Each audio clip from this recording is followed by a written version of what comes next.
Welcome to this episode of the Spinoza Triad with myself, John Gibbs, Dr. Richard Miller and Dan Rowland. This week we are in truth the Spinoza Quartet, since we're being joined by Dougie Booth, who, once a student of mine and Richard's, is now an educator himself at King's College London, and also a PhD student researching into politics.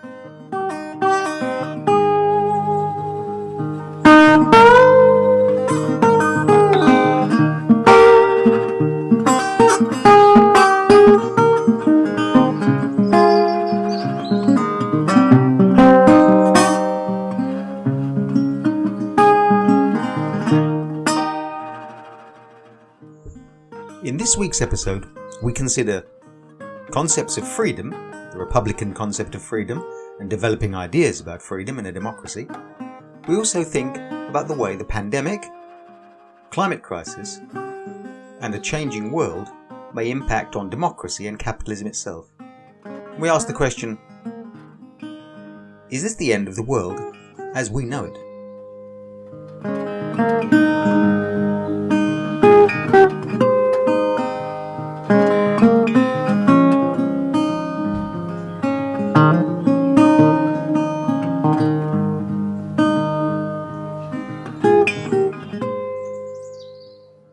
You listened to our last podcast? Yes, the one on freedom and the digital age. I'm just going to say to our listeners that was particularly impressive podcast. Oh, it's very impressive. I felt that we really nailed some big ideas there. For anyone who hasn't listened to that, they are missing out. You know, they're really. Yeah. I thought it was great. I thought it went really over some of the questions of freedom. What is freedom? I currently spent the first half of this academic term teaching on freedom and different conceptions of freedom. I'm still marking papers on it. So it's all really fresh on my mind on some of the debates. You're now teaching part-time at King's. Yes. Before we get into freedom, how are you finding that? I mean, how are you finding the students and the whole teaching experience? Notwithstanding they could be listening, but, how are you finding teaching? I mean, the students at King's are all really bright, really tuned in, really keen to jump straight into things. So I do the kind of seminar leading. So there's sort of the main lecture, and then afterwards for an hour with each class, I'm sat there kind of answering questions and then kind of questioning them, getting them to rise up to debates and stuff like that about fundamental questions at hand. And sometimes it's a bit like pulling teeth. You ask a question and you're staring at a sea of blank, confused faces. But sometimes, something just clicks and they're all suddenly very, very engaged, getting into these debates for the first time. And it's absolutely fascinating to watch. That sounds wonderful. You were saying before we began that you've been working on a paper on freedom. Yes. Can you tell us about that? Yeah, sure. So it's related to the stuff on negative liberty you talked about last week, right? That the conception of negative liberty as freedom from intervention. So I'm drawing on a lot of literature from the Republican tradition in political theory, political philosophy. And they have a similar notion of freedom, but it's kind of like a critique of that negative liberty conception. So if we think of can you just pause for a second, Dougie? Could you just outline the Republican negative freedom, just if anyone's listening and hasn't listened to the other one? So negative liberty, of course, the classical conception we find Berlin is it's freedom from interference, right? You're free in as far as you are able to do what's in your capacities and no one intervenes. And that maybe sounds kind of intuitive, well and good. I'm free as long as I'm not being interfered with. I can do what I want. The Republican conception has a critique of that leads to their sort of alternative. So think of an example, which is kind of this classic example in Republican theory of a benevolent slave master. So say there's a slave and there's a master. The master has all the legal and maybe social normative rights to tell the slave exactly how to live their life. They can interfere with the slave at any point they want. But this particular slave master is extremely benevolent and decides to let the slave do whatever the slave wishes to do. The slave is never interfered with by the master. However, the slave master still at all times retains the ability to completely change the slave's life. At any moment, they can have an arbitrary change of emotions and decide, no, I'm gonna force you to work 60 hours a week and do what I want. Because the slave is under the sort of arbitrary power of the slave master, even if he's not interfered with, he's still, we would say, unfree. So the Republican conception of freedom is one of non-domination, but you're only free if you're not under the arbitrary power of another. So we can think, right, and this has sort of political consequences, but you might have a liberal conception of freedom, of non-interference. You might imagine that there could be sort of like an autocratic state, maybe something like Singapore, right? Where most people's like private rights to be non-interfered with, like there's not much interference in the economy, that's all sort of maintained, but you're still under the arbitrary will of authoritarian state. They might decide never to interfere with you, but at any moment they have the power and the capacity to do so. And so the Republican theory of freedom is sort of inherently connected to a sort of idea of democracy, self-governance, and constitutional rule of law.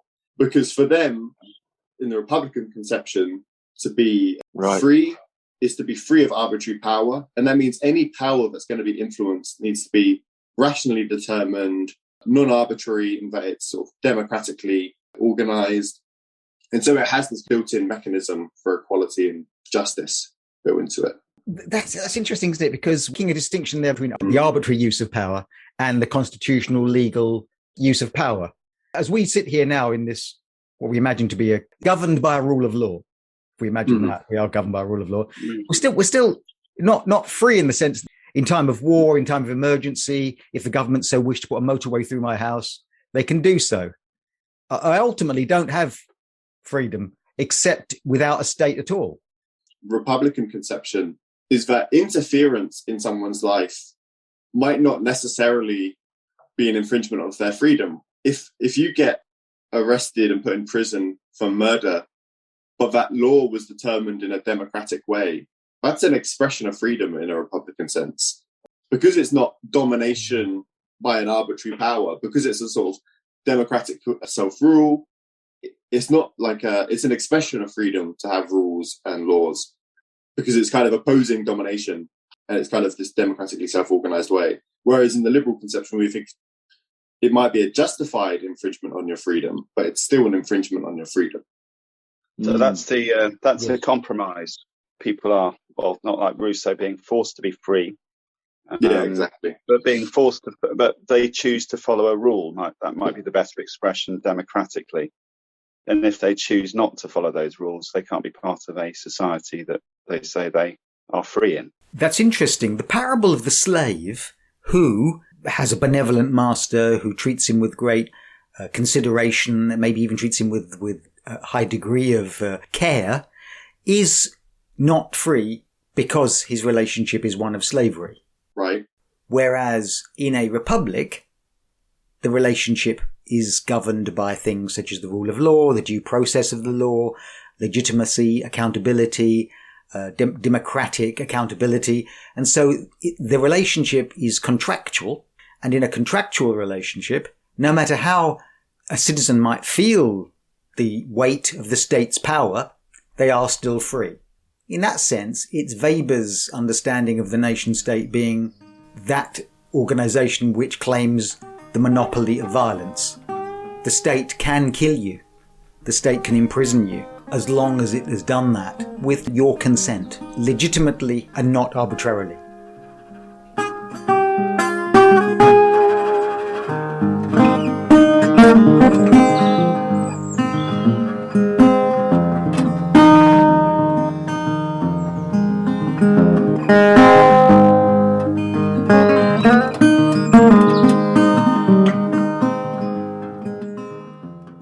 I remember many years ago, I was teaching a student in year 10.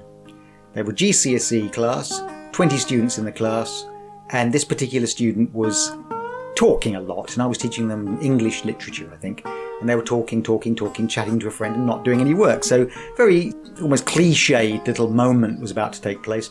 I, as the teacher, went over to her and said, "Stop talking, or if you keep chatting to your friends, I'll move you to a different seat." And indeed, she did carry on chatting to her friends, so I followed through the threat by telling her to move. She said to me, and I can recall her saying this to me, "Why do you get to tell me where to sit and I don't get to tell you where to sit?" Now, of course, I naturally responded that was rude, and I didn't think it said I was the teacher. I don't think I even said that. I just simply gave her another warning and told her to move. She moved. However, I might have replied that the reason is I'm a teacher and my teacher qualifications legitimate me as such, and those teacher qualifications come from a parliament or a government which gets its authority from a parliament, when the parliament gets its authority from the people, and her parents are those people, and one day she will be the people when she can vote. So in essence, the reason I can tell her where to sit is because she allows me to do that in the context of a constitutional process. I really wish I'd actually said that. Actually, I obviously didn't say that.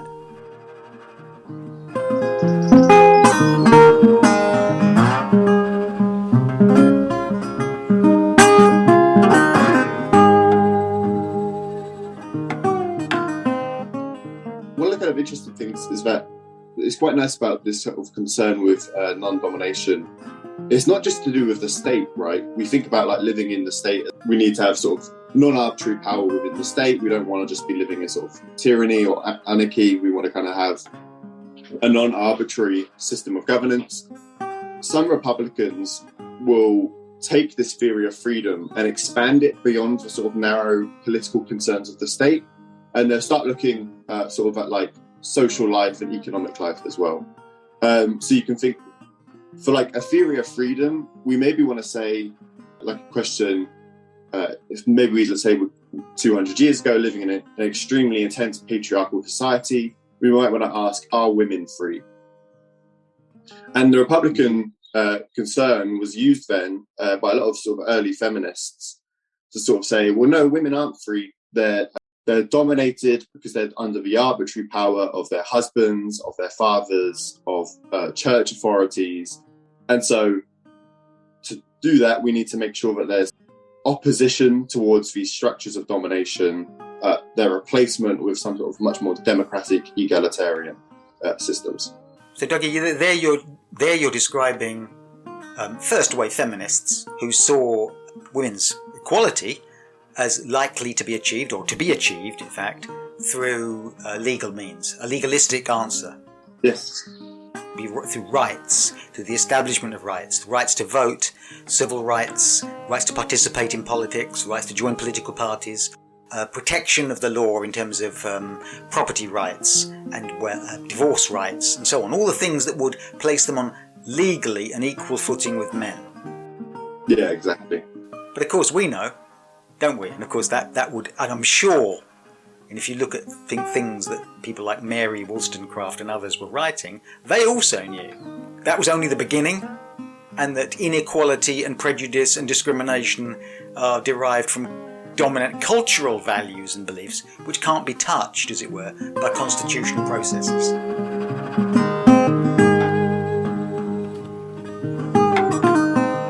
Is it possible to say that both the left and the right about non-intervention from government, infringements on our individual liberty or restrictions? So it's very similar to the hippies of the 60s, what the alt-right are saying now. Yeah, I think that's a really good point. But sort of even both like the liberal conception of freedom as non-interference and the Republican one of non-domination, they both get taken up by the left and right. I think you're right to say that liberalism with like non-interference, we'll think maybe about proprietarian right wing, like that list of things talks about like the night watchman state, a minimal state sort of system that's kind of associated with like neoliberalism. But then on sort of the left wing, you'll see maybe non-interference be used in maybe like a social cultural sense, right? That the state shouldn't be telling us how we should be dressing or who we're allowed to love, these sorts of things. I think republicanism, in the same way of non-domination, has the same kind of left-right history. Some strains of republicanism are really focused upon non-domination in terms of property. Property owners shouldn't be put under sort of arbitrary power to have their property infringed upon. The centre of any sort of republic needs to be the propertied citizen. Sort of see this with like early American society, that There's this big focus on opposition to like landless craftsmen labour, because they think that they're not going to have sufficient political ties to the Republic, whereas landed property owners will. But then sort of, if you take it non-domination to the left, we see maybe that example of like feminist republicanism, but also sort of like a sort of labour republicanism, where they'll talk about domination in the workplace, for instance. If you think about non-democratic nature of a private company, that as a worker you're going to spend 40, 50 hours of your week in this place, and you have sort of no democratic input into how this company is run, no democratic input into sort of your working conditions or the policies that are going to be dictating so much of your life. And so Republicans have kind of used non-domination for the left to say, well, we need to have some sort of democracy in the economy, or some sort of system of non-domination in the economy.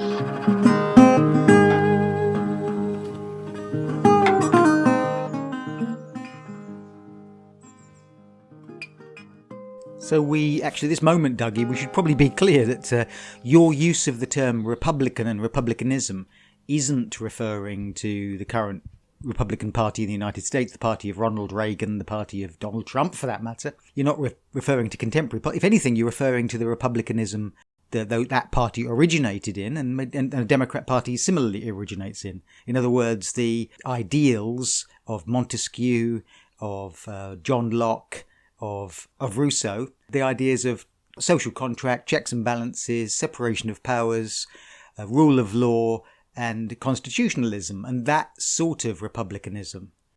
Yeah, exactly. Rather than modern day party, American political party republicanism.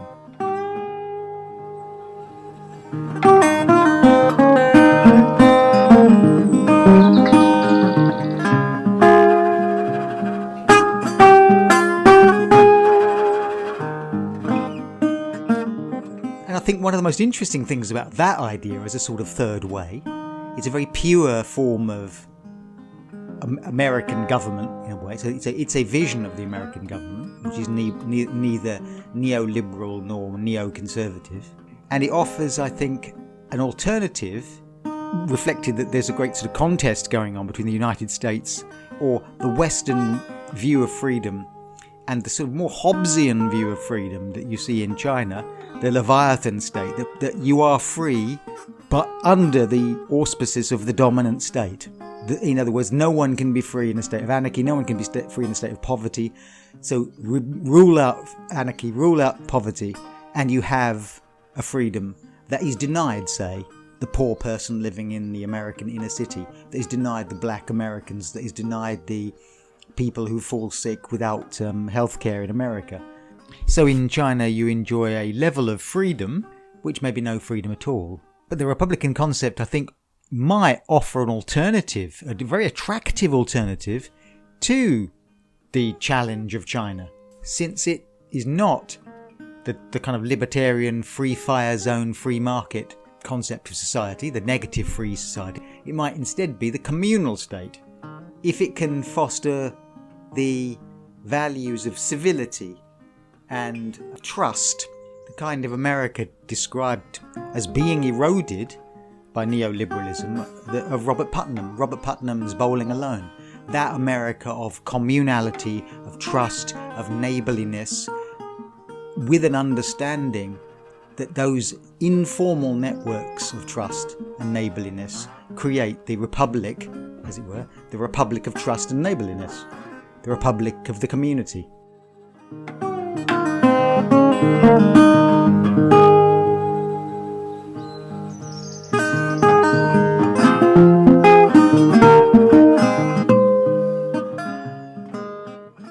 Well, the left might look at our democracy and its constitutional structures and say, well, ultimately you must go to work. Ultimately you will work away your lives to make someone else rich. There is in it a fundamental inequality, and the democratic structures are just there to mask that. It's just an illusion. Yeah, good. The complaints box in the old-fashioned factory. Anyone can write anything they like about me. How disgusting. Put it in the complaints box.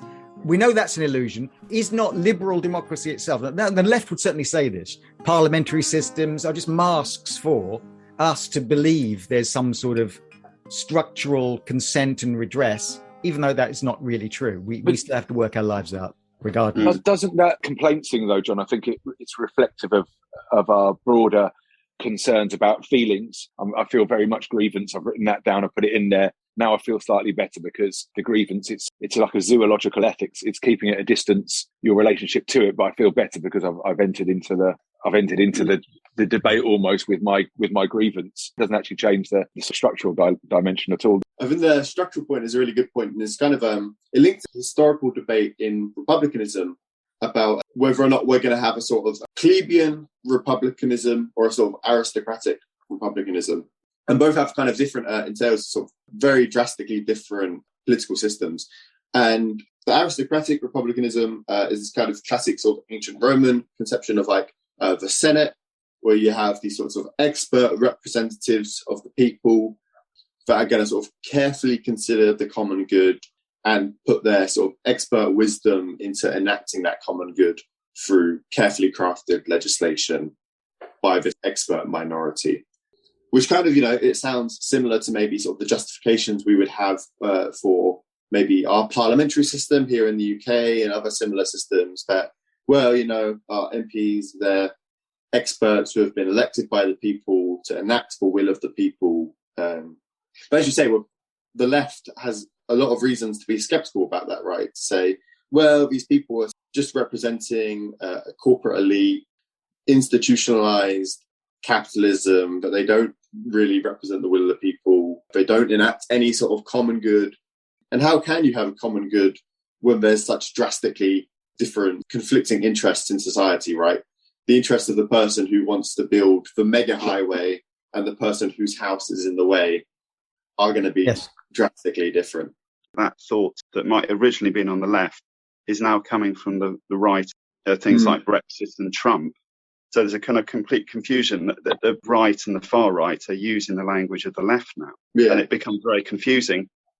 And traditionally, the response to any imbalance in power was collectivization and formation of trade unions and bargaining. But here you've got the right using the language of the left without any of the power. So people are marching towards the right when they should actually be organising themselves and forming collective positions against injustice, but they're left powerless. I mean, the classical example of that sort of like forming sort of like a new collective power, and it's the one that's always used by sort of plebeian Republicans, is the formation in ancient Rome of the tribune of the plebs, where all the impoverished people in ancient Rome, in protest to the Senate's overreaching power, they had a secession of the plebs. They all said, we're out of here, we're leaving the city, we're going to go stand on a hill, essentially going on strike, right? Saying, we're not going to be in the city, we're not going to be your domestic servants, we're not going to sell you goods until we're given some sort of political power here to redress our concerns and to have actual bargaining power. And that sort of leads to the creation of the tribune of the plebs, this elected position by the sort of common people that had a sort of extremely powerful veto power over Senate legislation and directives, and also on appointments and stuff like that.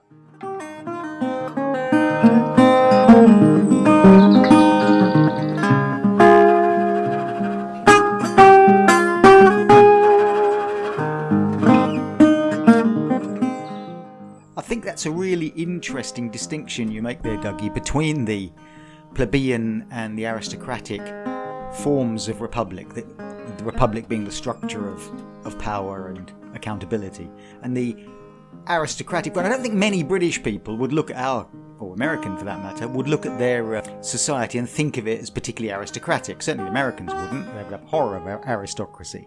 We, with a House of Lords and a monarchy, might accept there was an element of that. But we wouldn't think of it as an aristocratic republic. But in your terms, it certainly is. We pass on power to some kind of elected elite. They generally are an elected elite. They are from a more educated class. They're from a politically professional class. They possess enormous amounts of power. They're literally the monopoly of violence. And in that sense, we're highly aristocratic. They're not philosopher kings. We may have a low opinion of them, but we trust them to do, whether they do or not, we trust them to do power on our behalf. And we've really lost any kind of faith in a plebeian sense of a republic. Power from the people, the voice of the people, power to the people, like Citizen Smith of the 1970s sitcom. Power to the people is gone as an idea. It is really a sort of busted idea. And if you look back at history, was it Mrs. Thatcher that destroyed the unions? Was it Arthur Scargill? Did he break the back of the miners against the ramparts of Thatcherism? Or was it changing economy or in globalisation and a dissipation of collective working practices like factories and mines and such like? Or was it, as Richard suggests, something actually altogether more symbolic? What's happened is a distancing from ourselves and our sense of collective identity, working class identity, into an atomised consumer identity. It wasn't Mrs. Thatcher that broke the power of the unions. It was Ronald McDonald and the advertising industry.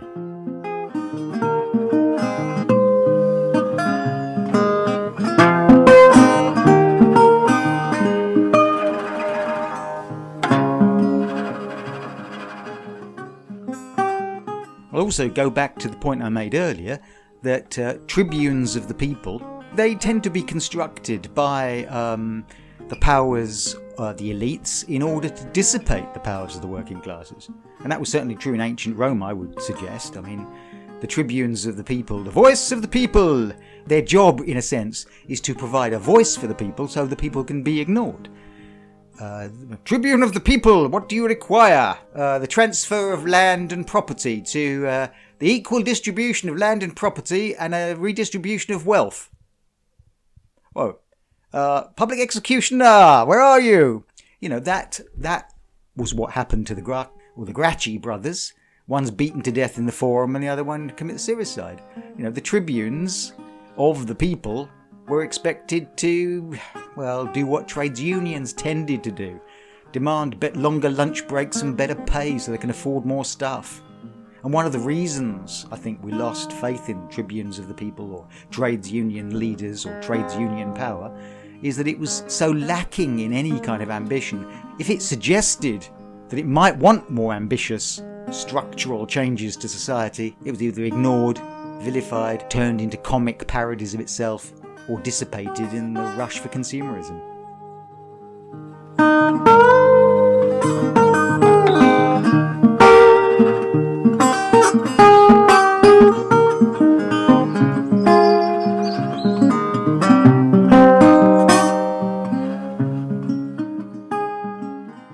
We just had a debate this week about whether MPs should have jobs. Should MPs have part-time jobs outside work? And the argument goes something like, well, they've got to think things on our behalf, so they should keep at least one toe in the world of ordinary folk.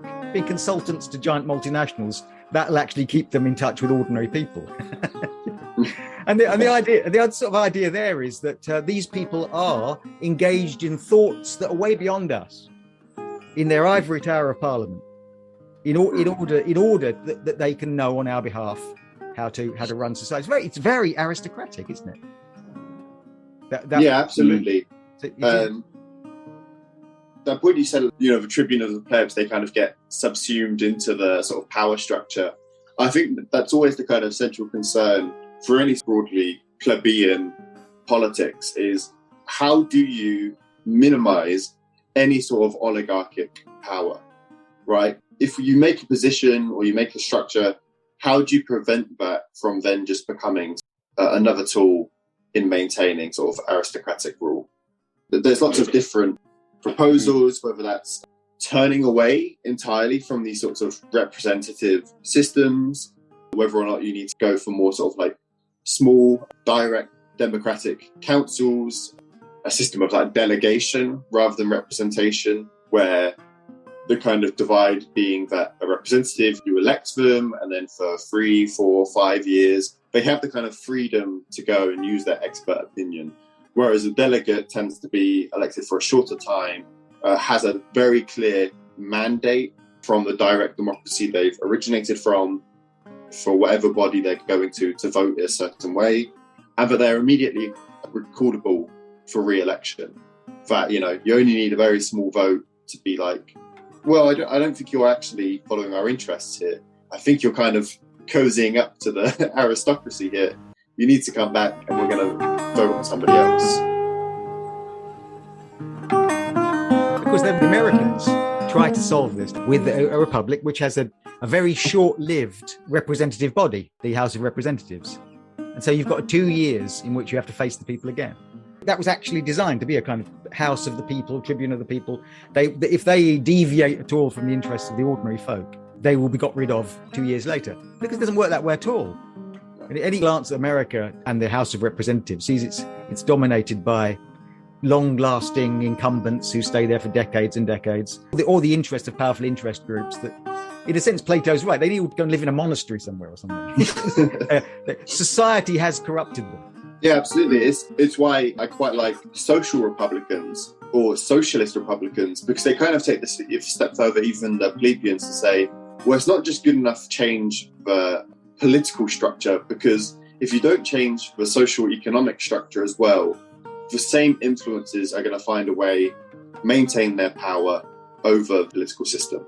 But if you're still going to have multinational corporations that control exceedingly large amounts of wealth, they're going to find some way to capture control of the democratic system, whether that's through lobbying or basically writing legislation or doing like a capital strike and saying, well, if you're going to put that legislation, we're just going to move our business elsewhere.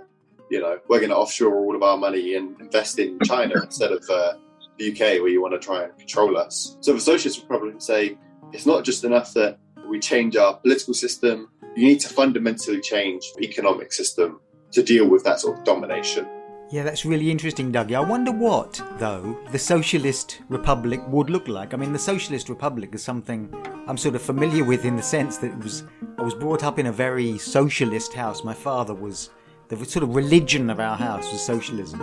He was a socialist trades unionist, and when I was a child in the 1960s and 70s, regularly there'd be a knock on the door a winter's night and a man delivering the Tribune being the left-wing paper of the Labour Party. And my dad would pay the guy to have an earnest conversation with him, and they'd, good luck to you, comrade. Off he'd go into the night, and my dad would read the Tribune. And in the Tribune and my dad's conversations and the way I was brought up, what I was told was there'd been a revolution, but it had been unfinished. It was the socialism deferred. And his story was of the 1945-51 government. It had nationalised the commanding heights of the economy in an attempt to restructure the economy in interests of working people. It was the beginning. It was the first step. It had been unfinished, and the unfinished promise of the Socialist Republic was something I felt was always waiting round the corner. It was waiting, as my dad used to say to me, for the trades unions to realise their power, or the Labour Party to gain power and have the courage to transform society economically and structurally in the interests of the working people. But as I got older, I realised that the enemy of the people, as far as my father was concerned, secondarily capitalism, and primarily the people. And they were deluded, they were misled, they were sheep being pushed in the wrong direction, and the scales would fall from their eyes one day and they would see the reality of socialism. But unfortunately, they persistently wished to have lives of consuming and not of socialist virtue.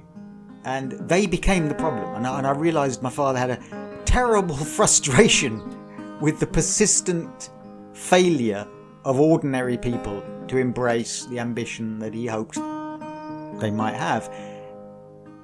And that all struck me as a tremendous paradox, really, that my father's contempt for the ordinary working man and his almost religious belief in the virtues of the ordinary working man existed side by side, which I think is a neat segue into what we're going to talk about next week. Or, well, when I say next week, in our next podcast, which is the ideas of Mark Fisher and capitalist realism. But what his premise seems to be, economic structures and political structures are kind of moving the chairs around.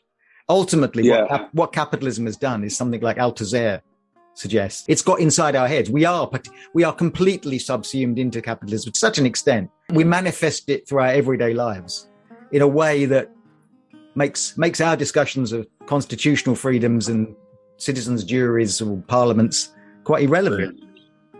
That was going to be my question for you, Dougie, really. I wonder if you could comment on this. What's the relationship now with transnationals and intervention, and how much of that do we allow? Do these models sort of pass over to that? Are there current models that you're working with understand this relationship between the old political state models and shifting transnational power? I've just finished Google Archipelago. It was quite interesting on similar and this kind of argument. It's an interesting book, but it's really making the points around how much of our lives are a result of algorithms and Google and these kinds of issues. But the discussion so far is sort of, I know discursively, political philosophy has a certain way of talking about certain things and sort of reflecting on politics, culture, economics now. I mean, things are moving so quickly, so rapidly. And I wonder, a bit like Fisher, really, in some respects, we cannot see out of it. I mean, that's the argument of capitalist realism, isn't it?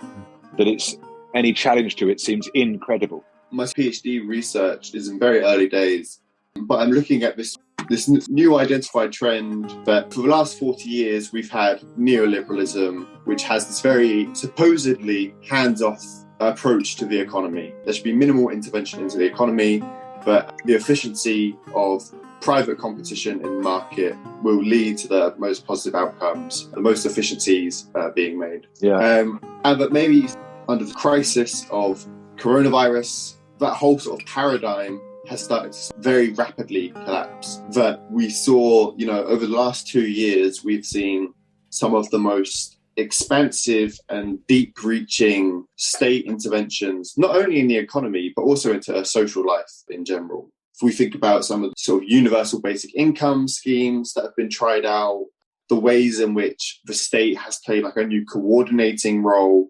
over the economy to secure PPE, to implement new systems, to ensure that goods are still being delivered during pandemic conditions. New role of the state was almost like unimaginable for the neoliberal consensus 4 or 5 years ago. But now it seems like it might be something that's here to stay. But now that the sort of seal has been broken, that we've seen that actually a neo-statist is what it's starting to be called, a neo-statist model of this state of coordinating and intervening into the economy, it might be that it's here to stay. So that's part of what my research is on. Is there a cultural shift? I mean, is there actually a significant challenge to the dominant way that capitalism is organized? It's one of those things that every now and again in history you say, are things changing? And will these changes stick? Is something big happening right now? You call it statism. Is there a neo-Keynesian return? The liberal dominant Mrs. Thatcher, 1979, Ronald Reagan period of neoliberalism, is that coming to an end? Yeah, it's one of these questions of, are we seeing a return to the classic interventionist models of the 20th century with sort of state control of the currency, some nationalized industries and infrastructure, and a more direct control, especially if you look at sort of like Eastern Europe, sort of more direct control of actual economic organs. And it maybe doesn't seem like we're actually having a return to that. Any talk of nationalizations, even though we're still seeing sort of maybe a return of the state as direct owner and controller of the state doesn't seem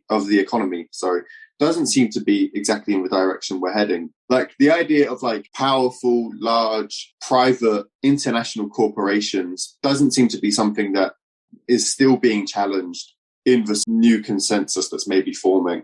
It's maybe being seen that there needs to be more state regulation of those bodies, but also that the state needs to have maybe a symbiotic relationship with those bodies, that the state is now coordinating and contracting with these bodies to do what it maybe would have done 40, 50 years ago with nationalized industries. So that the sort of consensus of private ownership doesn't seem to be being challenged at all, but maybe the freedom with which private entities were allowed to act is maybe being subordinated to more government oversight, is maybe the direction we're heading in. Can you unpack that a bit more, Dougie?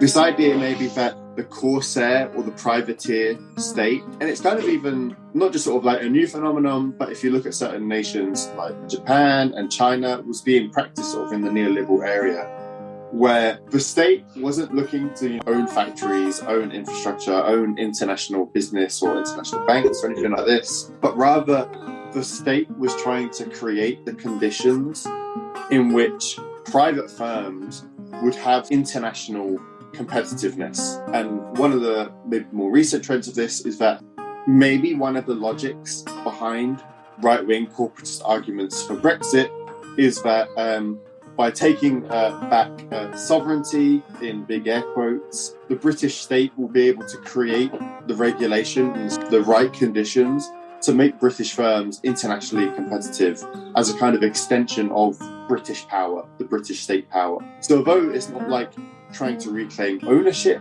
of economic capacity, it's trying to use these sorts of private merchants as this kind of, you know, like that classic idea of like the private navy rather than the state navy, that you kind of give them these big contracts, you're creating infrastructure projects for them to work upon and building infrastructure that they can utilize so that they can be internationally competitive. Yes, I like that point about, you've just made there, Dougie, about what we might call Buccaneer capitalism, or the state's relationship with Buccaneer capitalism that becomes a facilitator. We build the railways, we build the infrastructure, capitalism delivers the wealth. I remember listening to Radio 4's Question Time programme during the Brexit period, when Brexit debate was dominating every show a couple of years ago, and there was a guest on there called Jim Radcliffe, and he, by the way, is Britain's richest man, and he's the director or owner, founder of INEOS, the big chemical engineering company, which has been numerously fined by the EU for violations of environmental regulations. He's personally moved his wealth to Monaco to escape paying into the British tax system. But nonetheless, on this show, he's an enthusiastic Brexiteer. And he made that very much, used the term buccaneer, you know, Corsair, Buccaneer. He says, Britain will be free like in the days. And we're so invited to symbolically participate in a neo-Elizabethan romance where we would all, us Brits, be cut loose from the tendrils of Europe and be free to be, you know, on the high seas once again, like Walter Raleigh. Then he said, well, we'd be free to do new deals with China and Asia. Asia's where things are really happening. We're going to be cut loose from the EU, the dead hand of the EU, and work in Asia. I thought, well, no wonder you like Asia, mate, because there's very few workers' rights there. There's very few restrictions on the way you can despoil the environment. So, of course, although I'm being invited to be a Corsair with you, I'm not going to be up on the bridge with you, mate. I'm going to be down in the bilge, just with everyone else person. You know, you can be the Corsair, I'll be the bilge worker. It was very disingenuous, really, that whole idea of the freedom that we were now going to experience. It was going to be an unequal form of freedom.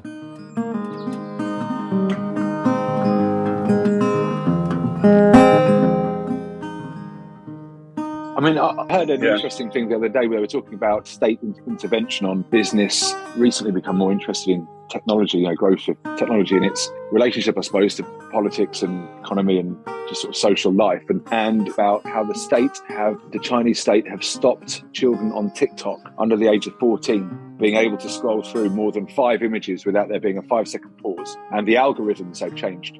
So it's no longer just funny jokes and buns, this kind of thing. You know, it's now the algorithm has moved to an educational one. So if they're below a certain age, what they get is educational stuff on the news feed. I just found it really interesting, this idea of state intervention, politics. They just seem so dated to most people's relationship with life in general, micro and macro. I think on a larger scale. I mean, if you think about the implications on democracy of just having a phone, political party, the old idea of political ideologies. We've got a couple of opposing ideas. I just don't know how much longer that can carry on for now. Sorry, Dan.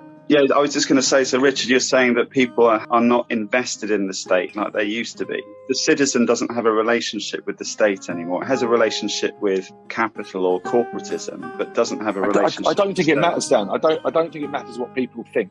I think it already thinks for itself. That's the problem. Okay. And it's moving a technological determinism as opposed to a determinism of culture, which is it's moving too quickly almost. Richard, what strikes me there is that when the internet first appears, as it were, there's a lot of very idealistic view that this, instead of create the new public sphere, it's going to be a Wikipedia kind of democracy in which knowledge will be free, access to knowledge free, and that, in a sense, would break the paradigm of governments themselves. We'd be citizens free to explore the world, interact with each other in ways unheard of before. It would be like a deeper democracy. Yeah, that didn't happen, did it really? In a sense, discussions of economic structures are irrelevant because these structures have been revolutionized underneath us. I think we're going through a change that we're ill prepared for. And it's like I said to Dougie earlier, I wonder if the academic models that we have, not even academic models, just the language that we have to understand politics, culture, even things like personal identity now are shifting so quickly on how we understand ourselves, both at the deepest personal level. You know, your sexuality has now become a discursive, open thing to talk about, and it's changed rapidly. And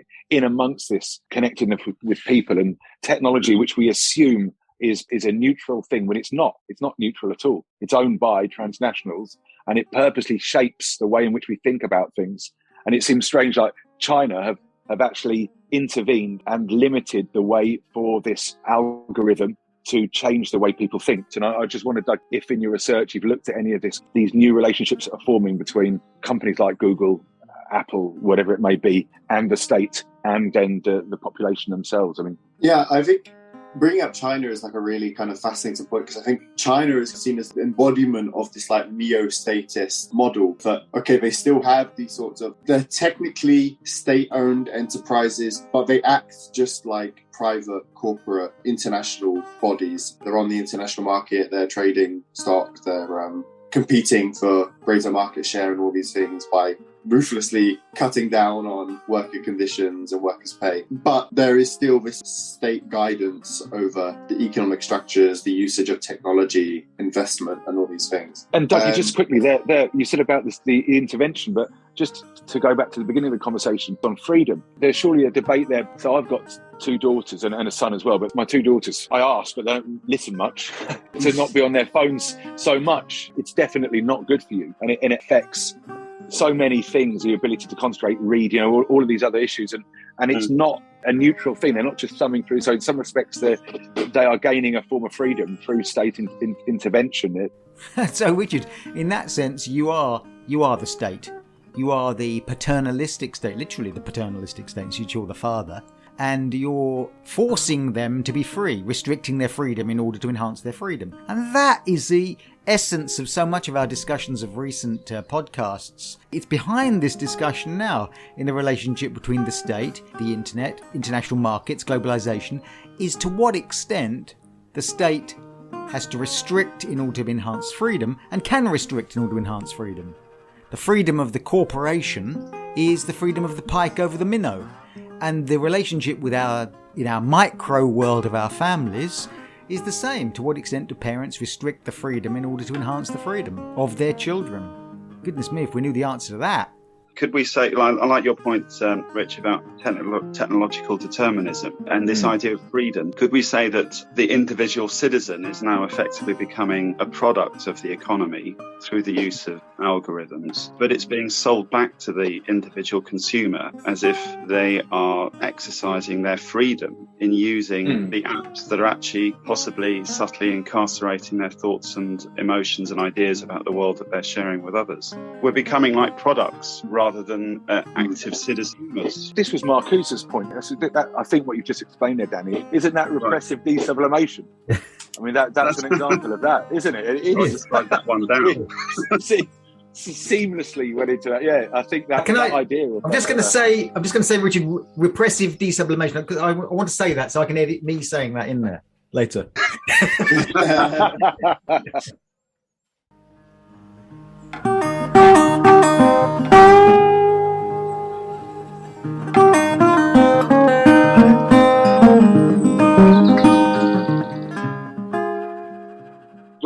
We're all too comfortable. This comfortable prison makes us all less active, less engaged, and more fundamentally cut off from each other and our circumstances. There's a really good way to kind of link the points there as well, is that this question of digital space, we originally would have thought of it as like the new public sphere, right? That by going on a sort of like discussion forum, you're in like open city forum, right? Where you're there with your fellow citizens discussing things.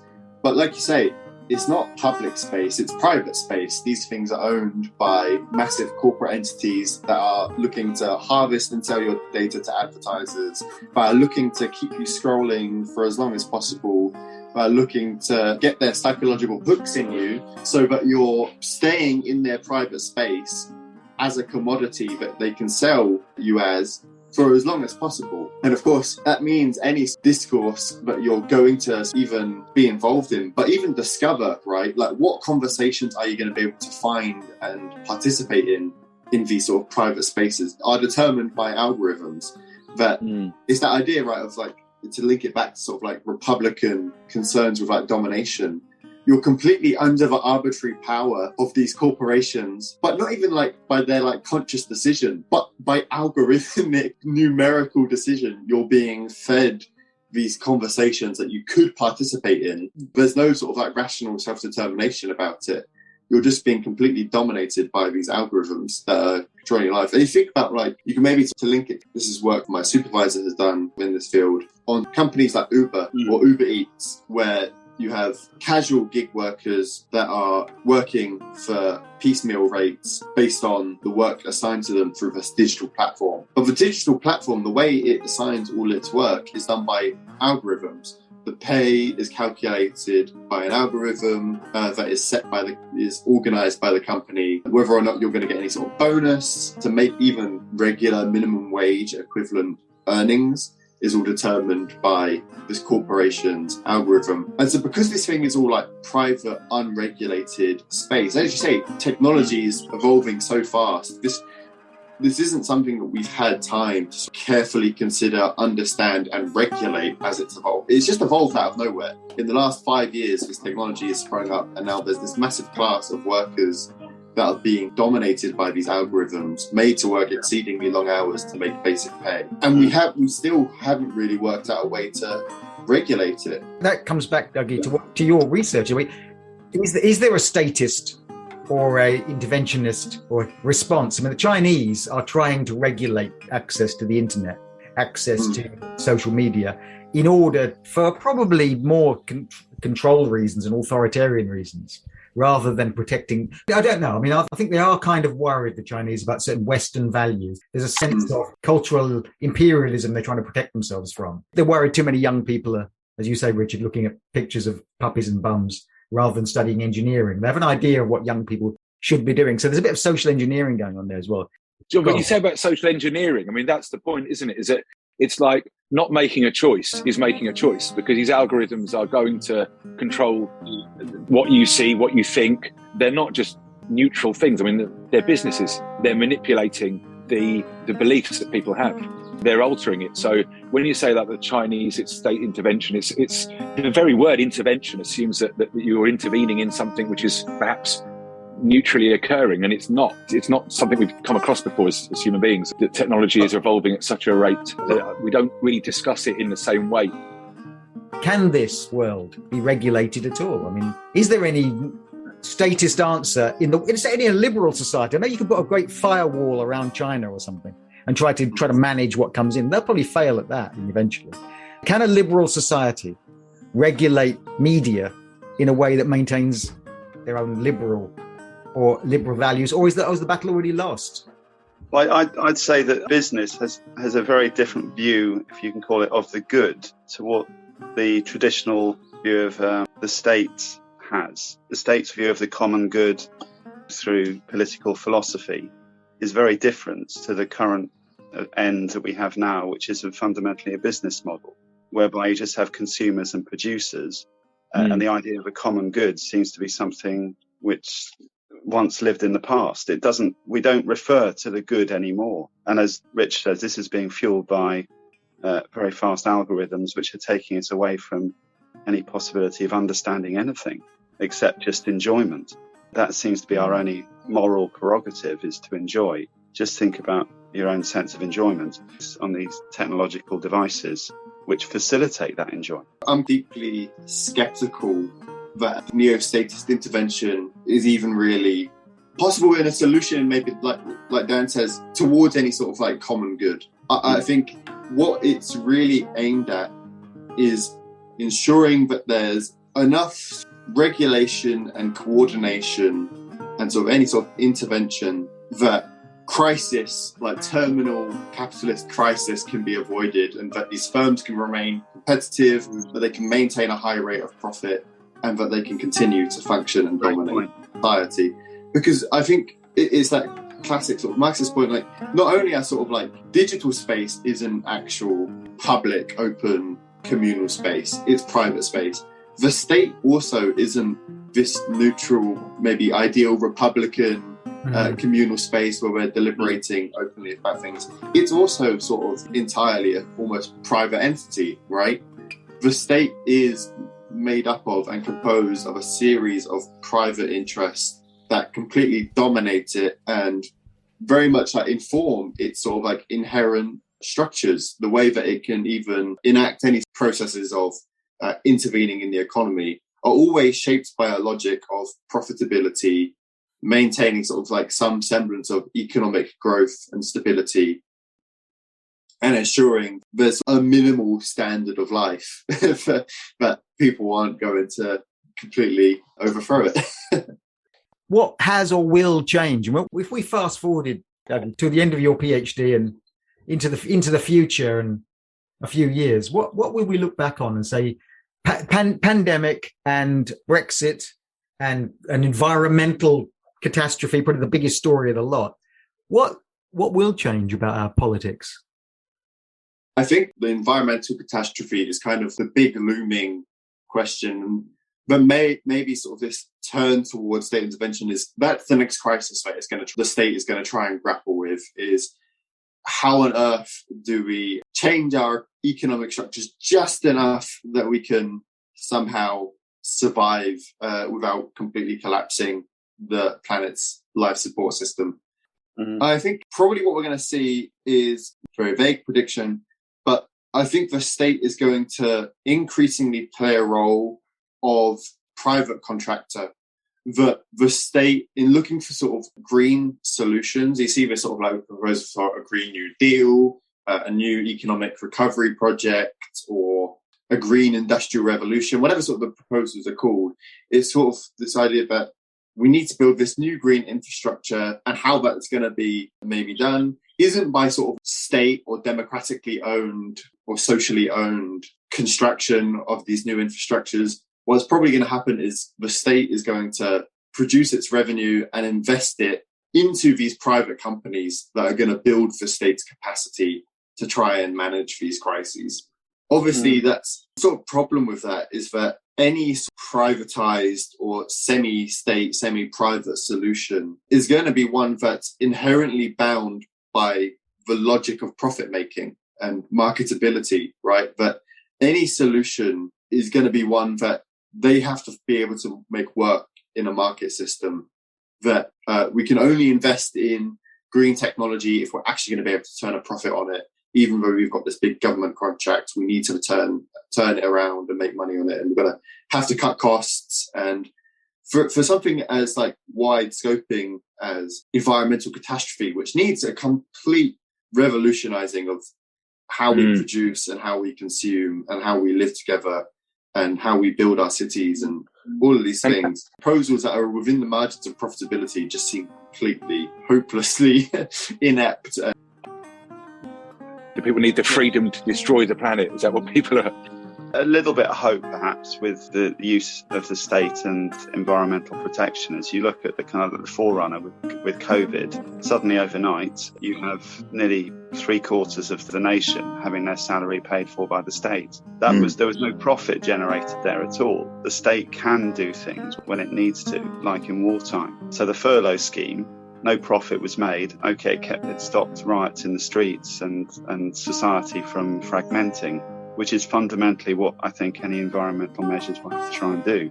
Because not only will we have economic pressures, we'll have real environmental factors on our doorstep, say 40, 50 years hence, where business as usual will not be able to carry on unless serious measures are put in place, and people have to get used to having restrictions of freedom just to survive in a society that's got almost addicted to freedom. I don't know how that will work. I think the first thing is to problematise, like you did the other week, the idea of freedom itself. I wonder how eager people are to defend their freedoms and their rights if they thought about freedom slightly differently.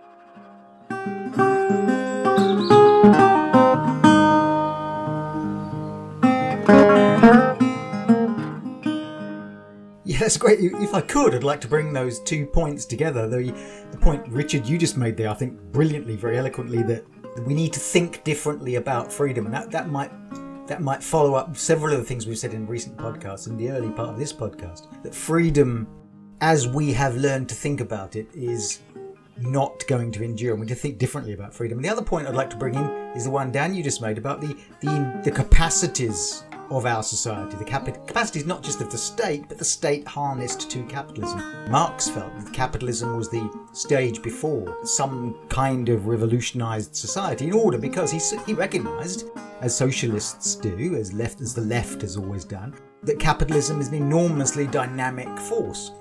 And its end, the crisis of capitalism, the collapse of capitalism that would bring forth the next stage in society, has been predicted by the left and predicted by the liberals and predicted by society and predicted by capitalists themselves again and again and again. The great crisis of the 1930s, or the crisis of 2008, the banking crisis, or the dot-com boom and bust. Capitalism is in a state of crisis permanently. Capitalism is a state of crisis. It reinvents itself. It's like the blob from outer space. You push against it, it absorbs, it incorporates it. It incorporates culture, it incorporates its own state of crisis. Its crisis becomes its engine. And that is why capitalism, I suspect, will actually curiously endure more than the other great model of our times, which is the authoritarian populism. The authoritarian populisms in China, harnessed to a curious populist nationalism, and Russia and Eastern Europe, and elements of it in other countries as well, including our own. This appeal, the Trumpian appeal to populist nationalism, will not work, was highly unlikely to work, because the paradox of authoritarian regimes has always been they're actually more vulnerable and more aware and more anxious about popular opinion, about the conditions that people are in, than capitalism is. Capitalism and democracies can endure many more crises and difficulties than authoritarian regimes, because capitalism's essential brief is that it's harnessed human greed, individual human greed, but not greed. I'll cancel greed and say individual human desire turns into collective progress. If not necessarily collective good, as Adam Smith might have predicted, the invisible hand doesn't necessarily produce collective good, but it produces collective dynamism. Millions of people striving quietly in their lives of desperation will buy, will seek, will strive, will invent. And ever since the advertising industry realised, underneath everything there's a kind of Lacanian fear of death, and if you can sell them a cream which will keep away old age, or sell them a car which will make them fly and be free and be young forever, or sell them any product, then human beings will try and buy their way out of the grave if the environmental crisis isn't too late. It's quite possible that we've already damaged the planet sufficiently that this environmental crisis is going to be catastrophically awful and change societies in ways that we can never, utterly unpredictable, and it's already too late to fix that possibility. The other possibility of nuclear disaster or further pandemics, if human beings can dodge those bullets, I think if we were to step out of our time machines 100 years from now, we might well see, as we looked around us on this new landscape of the corals bleached white and half the species on the earth extinct. But Elon Musk's corporation might well have developed some means of squeezing the sunlight out of cucumbers and putting it into energy cells, and the great Amazonian consumer product producer and vendor will have given every human being more and more and more of something that is more now sustainable. It's not impossible that human beings and capitalism will survive on. I suspect, though, that unless they do, as Richard, you said, reconsider their sense of freedom, what we'll find is not that the world, in Robert Frost's term, ended in ice, and it didn't end in fire, but it ended in a kind of tedium, a kind of banality.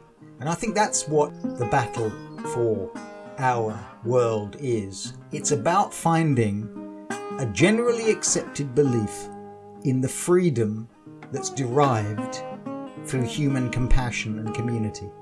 Unfortunately, it's one of those things like we're probably going to find out, aren't we? Yeah.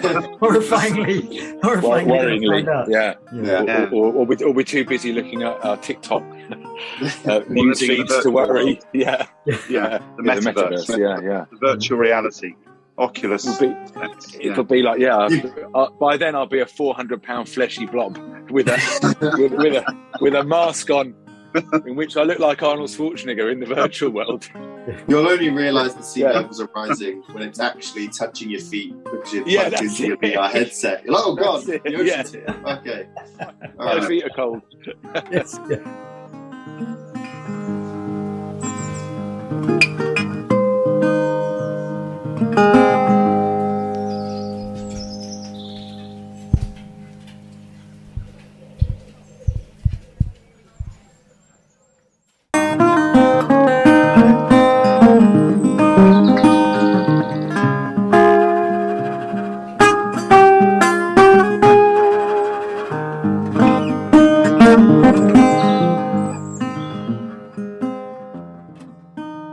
Comparison between the furlough scheme and what might be needed for dealing with the environmental catastrophe. We need massive shutdown maybe of certain aspects of society in order to limit our CO2 outputs and all these things. There's a book by Andreas Mal, I think it's called Corona, Climate Catastrophe and Permanent Emergency or something like that. And then the subtitle is War Communism. It's this idea, like we talk about maybe the original state, like some of the original state interventions in World War II, and World War One as well. This massive, rampant state control of society in order to direct it towards the one goal of we need to win the war. And maybe with sort of, you see, like the language around the pandemic was sort of the same, that we need to completely intervene and control society in order to win this war against the invisible enemy, the virus. That kind of becomes moral justification, right? That whatever personal individual liberties we enjoyed before, we are in a state of exception, a state of emergency. We're in warlike conditions that require this massive state override and coordination in order to get us out of it. I think that kind of idea of like a state of exception is exactly sort of what's going to have to be applied for any sort of solution to climate catastrophe as well. And I guess the problem is how do we actually mobilize that? Are we just going to leave it to sort of like what happened with the pandemic, where it happened so quickly and we were so unprepared that state authority kind of just completely went unchecked and imposed things as it wished? And as a result, I mean, the COVID measures weren't just purely logical, neutral measures. They still favoured private companies in a certain way, right? But certain businesses were allowed to stay open. Certain workers were still compelled to go to work in what were called essential industries. But, if you're talking about food delivery services of like snacks and stuff like this, this is clearly just a continuation of like private enterprise in unsafe conditions. So I think the question is, okay, there are going to need to be these sorts of like mass mobilizations, but also mass restrictions. But how do we do that in a way that doesn't let it be completely dominated by private power? That any sort of mass collective action we need to take to deal with something like the pandemic or climate catastrophe or any other crisis, how do we organize that in a way that allows it to not be that arbitrary domination of us? How can we do it in such a way where, okay, yes, we're placing restrictions, we're taking dramatic action, but it's still somehow democratic action? How are we doing it in a way that isn't letting us be continually dominated by this aristocratic power? Dougie, that was fantastic. Thank you. Yes. Thank you so much. Thank you for your time and thank you for that. It's really, I could just keep on talking for ages. Yeah, great to talk to you guys. Yeah, it's good. Thanks so much, Dougie. Thanks. I don't think I've seen you, I say, since our last philosophy group. Yeah. It's been a few years now, hasn't it? And great to talk to you. Hear your thoughts. Brilliant. Cheers, guys. Cheers, guys. Cheers, Dougie. Thank you. Cheers, guys. Bye. Thanks, Dougie.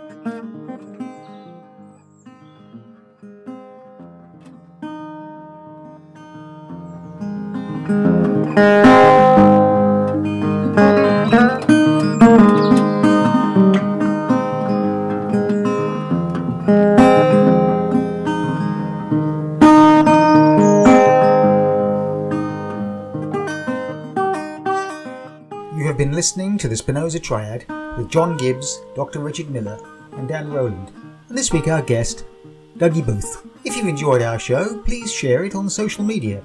If, on the other hand, you'd like to be a guest or you have suggestions for future discussions or comments generally, please visit our website and contact us through the email there. Please join us for future episodes, and thank you for listening.